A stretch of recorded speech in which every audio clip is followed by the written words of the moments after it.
Welcome. We are so thrilled to have you here with us today. Yes, absolutely. Thanks for joining us. So I want you to imagine for a second that you discover this incredibly complex piece of software that's running an entire society. Okay. Like it dictates how people interact, how they resolve conflicts, what they wear, what they eat.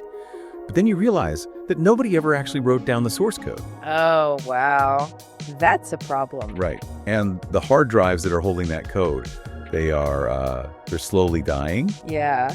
So today for our deep dive, we're taking you to Tanzania, where local communities are in this desperate, really underfunded race against the clock to write down that code before the system crashes forever. It's such an incredible contrast to explore, too, because to really understand what they're trying to save, which is something called intangible cultural heritage, we kind of first have to look at the surface. Right, the stuff you can see. Exactly. I mean, we've got these vibrant, glossy walkthroughs of luxury safaris, the electrifying nightlife of Zanzibar, the traditional fashion. But alongside that, we have this highly technical, dense progress report from UNESCO. Oh yeah, the UNESCO report. Right, and it details a very specific $81,000 grant to basically document the invisible. So our mission today is to take you on a sensory journey, through the sights, the sounds, the tastes of Tanzania, and then peel back that vibrant surface to reveal the urgent battle to save it all. Sounds like a plan. And just to set the stage right off the bat, our focus here is purely on the culture, the heritage, and the human connection. We're leaving politics entirely at the door today. Purely marveling at the human experience. I love it. Exactly. So, where do we start? Well, before we can understand why this culture needs a rescue mission, we really have to experience what it feels like to be immersed in it right now. We have to start where the culture is breathing, moving, eating. Okay, lead the way. There is honestly no better place to feel that immediate pulse than the nightlife of Zanzibar. Oh, yes. Let's walk right into the Forodani Gardens night market in Stonetown. Such a great spot. It really is. Like the sun has just gone down, and this otherwise totally normal park completely transforms into this chaotic, beautiful culinary theater. The smells alone are just incredible. Seriously, the air gets incredibly thick with the smell of grilled octopus sizzling over open flames. And you've got vendors hawking Arusha. Arusha. Yeah, which is this really complex, tangy, tamarind-based local soup. It has a mix of falafel, crispy fritters, a dash of hot sauce. It's an absolute explosion of textures. It really is. And then you encounter the famous Zanzibar pizza. Right. But hold on, because if you're thinking of like a slice of pepperoni with mozzarella, you have to completely check your culinary assumptions at the door. Oh, definitely. Because this isn't pizza at all. It's more like a loaded, savory crepe. Yeah, they take a ball of dough, stretch it incredibly thin. Super thin. Right, and then load it with minced meat, onions, peppers, maybe crack an egg in there. Oh, yeah. And then they fold it into a neat little square packet before frying it in ghee. It's so good. But why does a dish like that matter for, a cultural inventory? Well, the reason a dish like that matters and why it's at the center of this UNESCO stuff is because that market is essentially the historical crossroads of Zanzibar made edible. Well, I like that. Made edible. Yeah, like when you eat that Zanzibar pizza or sip that Euroho, you are tasting African, Arab, and Indian influences all just colliding on a single plate. Right. But the nightlife isn't just confined to the chaotic energy of the street food. Like, if you step away from the smoke of the night market and head over to the Emerson on Harumzi Hotel, you find the rooftop tea house. Okay.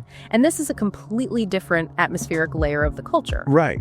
You go from the bustling street to looking out over these panoramic views of Stonetown and the Indian Ocean. Exactly. You're sitting on plush cushions. Yeah, you're sipping a Swahili dawa cocktail. And a dawa isn't just a drink. The word itself actually means medicine in Swahili. Tanzanian. It's this potent blend of honey, lime, raw sugar, and local spirits. And you're just drinking this while listening to traditional Taarab music under the stars. Taarab is so fascinating. It's this mesmerizing acoustic style that blends Swahili poetry with melodies that sound almost Egyptian or Indian. Yeah. It's super refined. It's serene. Very serene. Yet if you travel just a bit north up the coast, that serenity totally shatters into absolute electricity. Oh, at Kenbor Rocks. Yes. At Kenbor Rocks, they host these massive full moon parties. The contrast is staggering. It's a totally different vibe. Totally. You have fire shows, acrobats contorting on the beach, live DJs blasting Afrobeat, and just a massive crowd of locals and tourists dancing in the sand until sunrise. Wow. Or, I mean, if you want geographical novelty, you have places like the Rock Bar in Mashambi. Oh, I've seen pictures of that. Yeah. That is the bar perched literally on a giant coral outcrop right in the middle of the ocean. That's the one. Like at low tide, you can casually walk up the stairs to get a drink. But you really have to pay attention, because if you stay too long and the tide comes in, you are completely surrounded by water. Yep. You literally have to take a wooden boat back to the shore. Exactly. And all of these locations, from the casual tattoo pub in Stonetown with its reggae beats, to the relaxed beanbags at the B4 Beach Club in Paje, to those high-energy full moon parties, they aren't just tourist traps. They're the modern stages where Tanzanian culture is actively lived, contested, and performed every single night.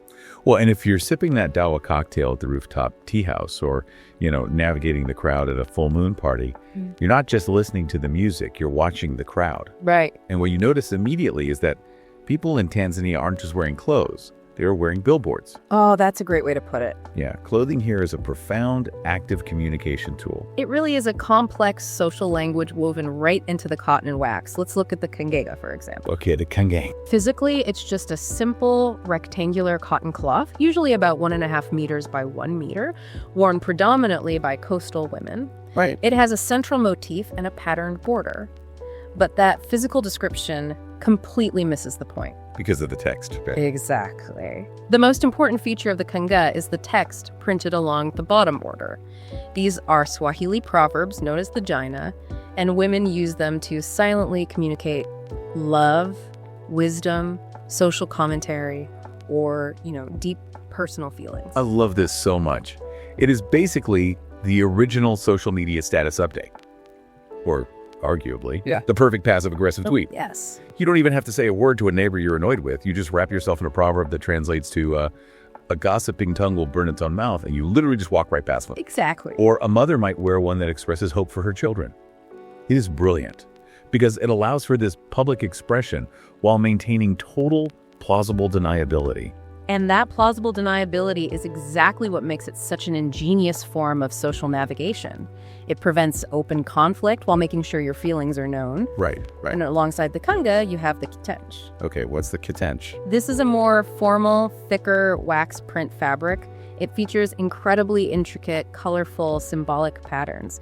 But what's really fascinating about the kitench is how it bridges the traditional and the contemporary. How so?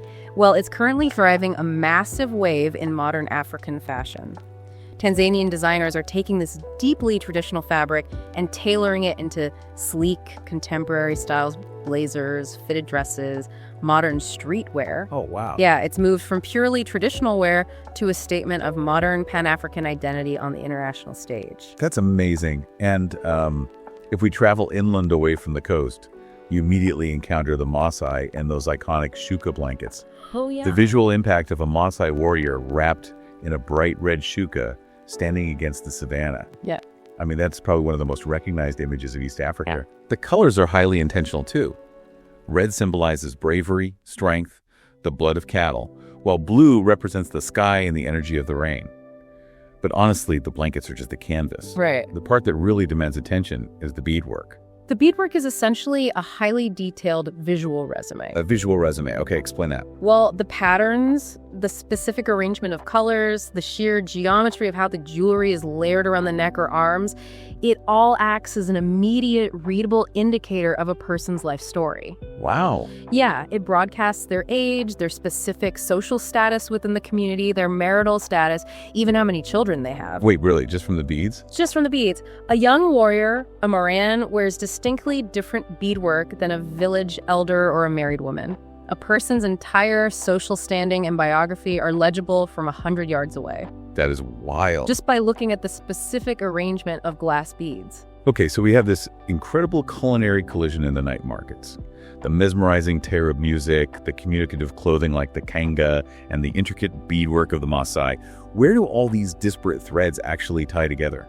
They converge at Tanzania's major festivals. Right. These aren't just, seasonal events. They are the absolute heartbeat of community life. The ultimate cultural convergence points. Exactly. Take Saudi's Abu Sara, held every February in Zanzibar. This isn't just a local concert. It is an epic, multi-day East African music festival. Sounds huge. It is. It draws artists and massive crowds from all over the continent. The air just vibrates with everything from traditional acoustic groups to modern fusion bands. Yeah. And then you have ZIFF, the Zanzibar International Film Festival. That takes over the old fort in Stone Town, blending contemporary African cinema with traditional performing arts. Well, let me jump in here because I'm looking at all this vibrancy, the full moon parties, the massive film festivals, the international crowds. Are these festivals mostly putting on a polished show for the tourists we mentioned earlier? That's a fair question. Like, do they exist just to sell tickets, or is there a deeper survival function for the local communities themselves? It's a really vital distinction because while the international festivals certainly court tourism, the traditional festivals serve an entirely different, deeply functional purpose for the society. Okay. Look at the Mwakakagwa Festival. This is an event primarily celebrated in the village of Makunduchi, and it marks the Shirazi New Year. It is definitely not a tourist show. What makes it different? It involves intense, structured community reconciliation rituals. Okay, what does a structured reconciliation ritual actually look like in practice? It basically looks like a physical, symbolic battle. A battle. Yeah. Men from different parts of the village come together and playfully but vigorously fight each other using banana stalks. Wait, they hit each other with banana trees? Basically, yeah.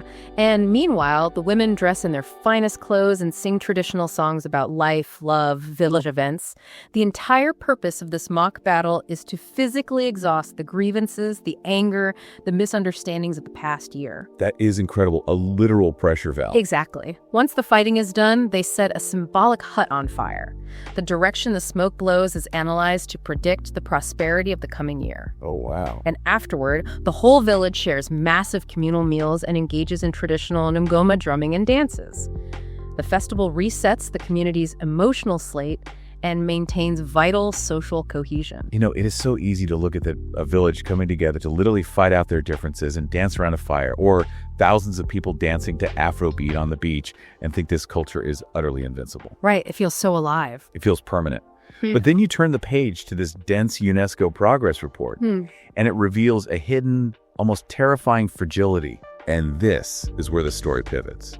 We go from marveling at the culture to the desperate fight to save what is known as intangible cultural heritage. The term intangible cultural heritage, or ICH, is crucial to understand here.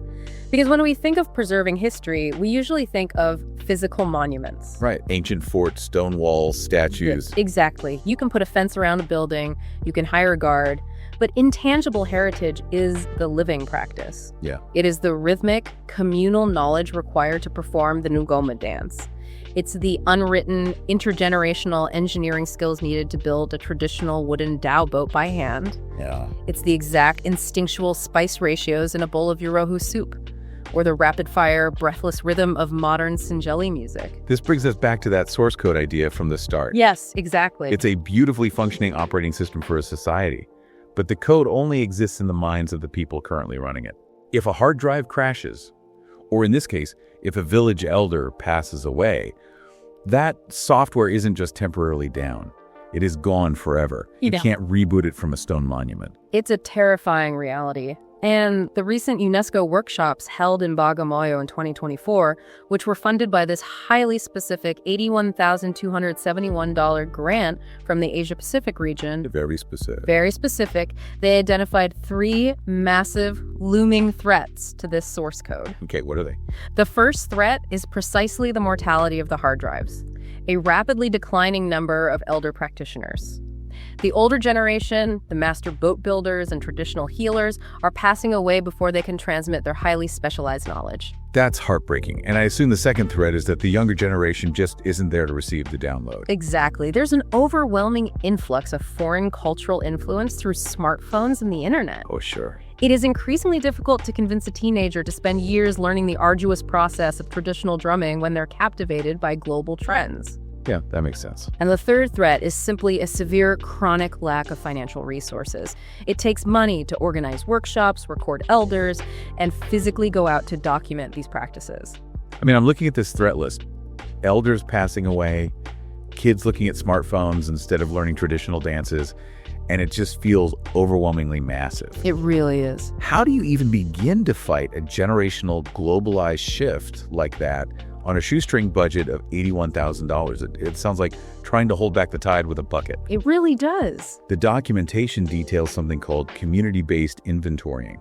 How does that actually work? It is highly logistical grassroots work. In July 2024, at the Oceanic Bay Hotel in the historic town of Bagamoyo, 20 participants from various local institutions and NGOs gather. Okay. And this wasn't a theoretical seminar where people just sat in a conference room talking about culture.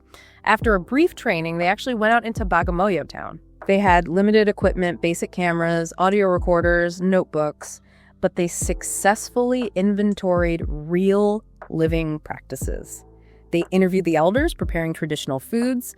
They recorded the specific steps of local dances. They literally went into the field to frantically write down that source code. And they have a highly specific triage list too, right? Yes. Like they are prioritizing elements for immediate documentation.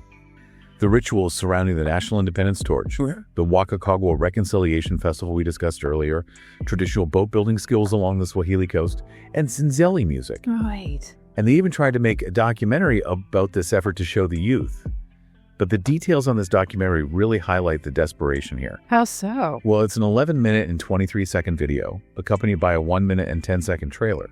And they actually had to piece it together using enhanced pre-existing footage just to stretch their budget. Oh, wow. Yeah, they didn't have the money to shoot a sweeping cinematic masterpiece. Yeah. They're literally scraping together recycled video clips to build a lifeboat for this culture before it sinks. It really shows the stark reality of grassroots preservation. That documentary was slated to be screened at a youth dialogue event in November 2024, specifically to engage the younger generation. Okay. But the overarching long-term goal of all this fieldwork isn't just to make a video. By 2025, they aim to establish a national ICH committee. Right. They want to integrate these intangible cultural assets directly into Tanzania's formal legal framework. Because if a cultural practice is legally recognized, it can receive guaranteed state funding, institutional protection, and a place in the educational curriculum. Okay, but there's an inherent paradox here that kind of bothers me. Ooh, what's that? Well, the moment UNESCO or a government committee steps in and formally codifies a spontaneous living dance into a rigid legal framework and a digital database, don't you instantly kill the spontaneity that made it intangible in the first place? Ah, I see what you mean. It feels like pinning a butterfly to a board to prove it can fly. Like if you write down exactly how a traditional boat must be built, don't you risk turning a living, breathing tradition into a sterile museum exhibit? That is the most persistent philosophical tension in the field of heritage preservation. How do you protect a fire without suffocating it? Exactly. But the goal of the UNESCO framework, when executed correctly, isn't to pin the butterfly to a board.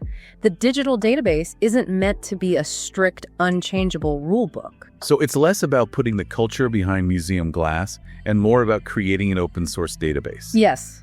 You give the next generation the core code, you make sure they have the server space to host it, and you trust them to program the next update. That is the perfect way to look at it. Yeah. By establishing a national framework, the government isn't saying you must perform this dance exactly like this for the next 400 years. Right. They are providing the financial resources, the institutional respect, and the educational platforms so that the youth feel pride in it. You give the traditions prestige. And that encourages a teenager to learn the basic rhythm of the ngoma drum. Once they know the rhythm, they can naturally evolve it, mash it up with electronic beats, or create an entirely new genre. Just as modern designers are currently evolving the traditional kitenge fabrics into contemporary global fashion. Exactly. The documentation ensures the chain of intergenerational knowledge isn't broken, but it leaves the future of the culture completely in the hands of the youth. Let's trace the journey we've just taken, because it really reframes how we look at the world around us. It really does. We started out imagining ourselves sitting on a rooftop in Stonetown, sipping a dawa cocktail, watching women pass by with Swahili proverbs on their kangas, or standing on a beach watching a Maasai warrior's beadwork tell his life story. Yeah. It feels so vibrant. It feels like it has always been there and always will be. But pulling back the curtain reveals that preserving those exact experiences requires urgent, deliberate, and fiercely dedicated documentation by local communities fighting a tidal wave of globalization and a ticking clock. Culture isn't just an aesthetic that we consume on a luxury vacation or a backdrop for a photograph. It is the inherited, unwritten knowledge of a community. Right. It's the social glue that allows a village to resolve its anger. And it is vastly more fragile than it appears. It is incredibly fragile. Yeah. And it leaves me with one final provocative thought for you, the listener, to take with you today. If a team of UNESCO researchers with notebooks and audio recorders were to follow you around today to inventory your own intangible cultural heritage, what unwritten rules, what hyper-specific secret family recipes, or what daily rituals that keep your family connected would be on that list? That's a great question. And more importantly, who is ensuring they don't disappear when you are gone? It certainly makes you want to write down that source code before it's too late. It really does. Thank you so much for taking this journey with us today. It has been an absolute pleasure exploring this topic with you, and we wish you all the best until we dive in again. Goodbye.